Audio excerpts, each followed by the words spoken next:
Hello and welcome to the CDO Magazine interview series. I'm Maria Espona with ArgIQ, and we are partnering with CDO Magazine, MIT, CDO-IQ, and the International Society of Chief Data Officers in a series of interviews. Today, I have the pleasure of talking with Melisa Breda, Undersecretary of Public Policies Based on Evidence in the government of the City of Buenos Aires, Argentina. Welcome, Melisa. Glad to see you. And Nice. I have a series of questions. Even when we met in person last week, it would be good to discuss. First, I'm Porteña. We call here the people who live in Buenos Aires. And I'm happy to meet you and to have the opportunity to discuss topics related to the decision-making process and the input to it. So thank you so much for this opportunity. And I have a series of questions for you. And the first one is, the decision-making process is highly complicated and the input to it conditions the result. Considering that, how can you describe the roadmap towards decision based in evidence from this area started until today? Which were and are the challenges, milestones, and of course, if you would like to introduce yourself first, it would be fantastic. Thank you. Thank you. Yes, I will begin by introducing myself. My name is Melisa Breda. I'm, as you said, the Undersecretary of Evidence-Based Public Policies of Buenos Aires City Government. And that's a long name, but what we usually say internally is that I'm the Undersecretary of Data, or that I run the data office here in Buenos Aires. And as you said, you were Porteña. I always say I'm a Porteña as well, but by choice, right? I wasn't born in Buenos Aires, but I love the city of Buenos Aires, so I consider myself as a Porteña as well. And I'm an economist by training, but I always say when I introduce myself as well that I'm a public officer by choice, right? And that I've been working for the city government for more than 10 years now, and I've been leading the data office so far for almost 3 years. And well, the fact that Buenos Aires city government is working on data governance and on developing new technologies, and that we have a core decision to promote data, open data. Well, that's something that hasn't happened from one day to the next, right? It's the consequence of a transformation process that the city began 14 years ago, and that began with a strong decision to digitalize paperwork, and it continued with some other decisions, and that's what has led us where we are. As a government area, we were born in this second administration of Horacio Rodriguez Larreta as a mayor, and we are part of the Secretariat of Innovation and Digital Transformation. So I guess everything makes sense and has a reason to be. Well, the creation of the evidence-based public policies under Secretariat is the result of having a clear vision and a continuous commitment to the idea that innovation, information, and technology are essential, are the key to improving our citizens' lives. Our main mission is to transform Buenos Aires into a data-driven city, data-driven government, and to encourage more public policies based on data.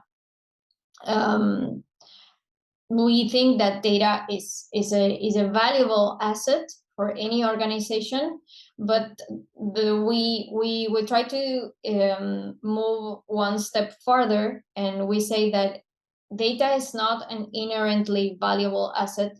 We say that we believe that data acquires value to the extent that we transform this data into information, and to the extent to which information is used to make better decisions, right? Decisions that, as I said before, transform and improve the lives of the citizens of Buenos Aires.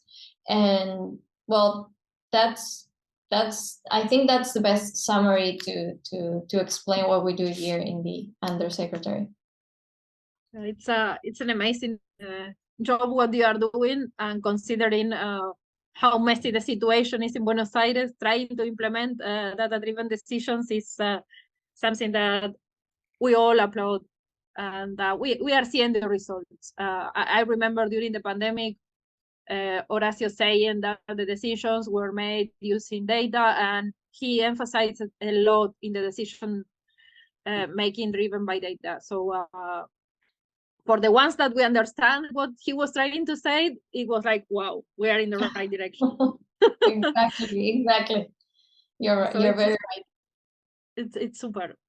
Buenos Aires city government has a lot of ministries. So how do you relate with the ministries? How do you work with them, with the different sectors toward implementing this data-driven decision making?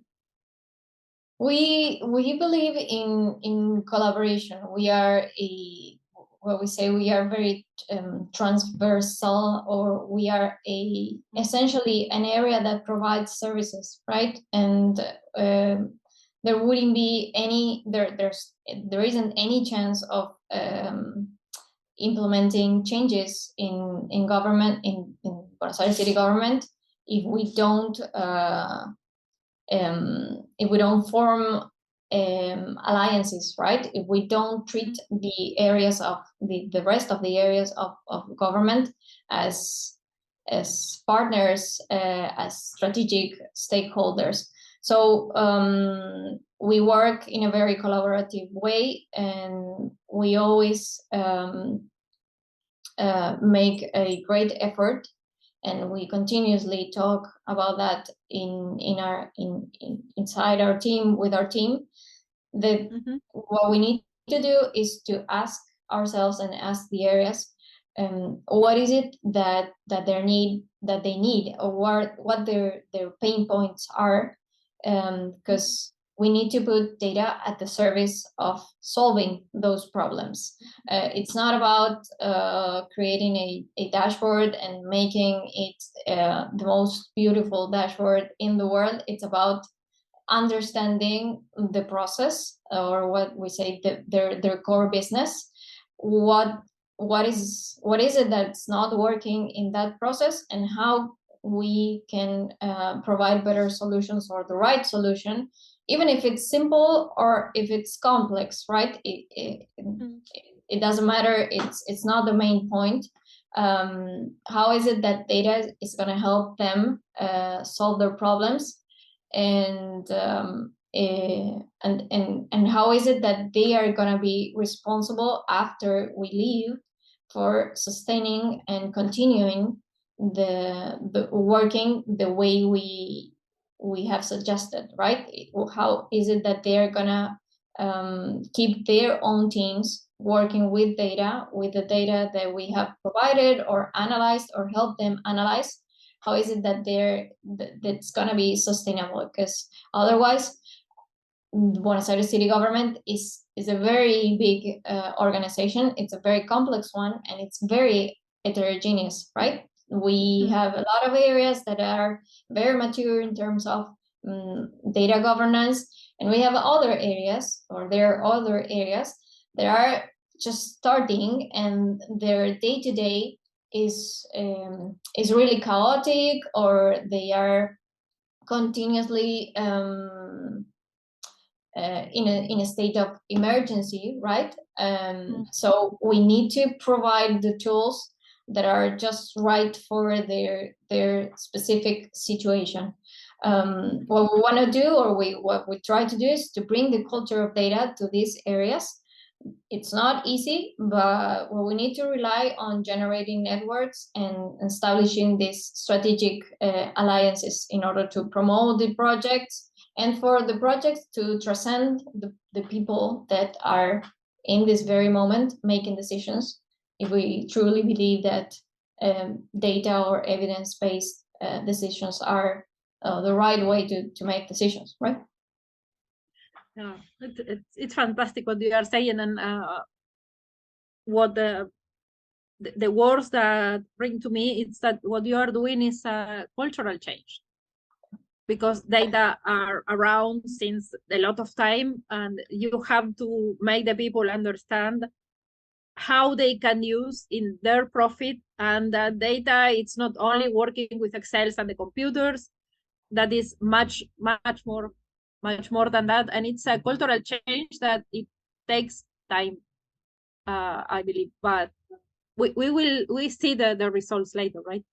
Yes, definitely. It's a cultural change. It's the most difficult one, as you know, because you have been part of this organization. When it's so big and so heterogeneous, as I said, well, sometimes you need to always you need to rely on allies, on partners, and yes, we believe that we need to decentralize the access and the capabilities to the access to data, right? And the capabilities to transform this data into information, because otherwise it's impossible for one area to know how every area operates and to provide the right solution. We need to signal what's the roadmap, right? That's the way to go. We should go in that direction. And this is what you need to do when we are talking to an area. These are the steps that you need to make in order to get from point A to point B. And that's what we're doing. So thank you so much, Melisa, for today, and for joining me today. And please visit ctomagazine.tech for additional interviews. Thank you. Thank you. It's been a pleasure. Thank you.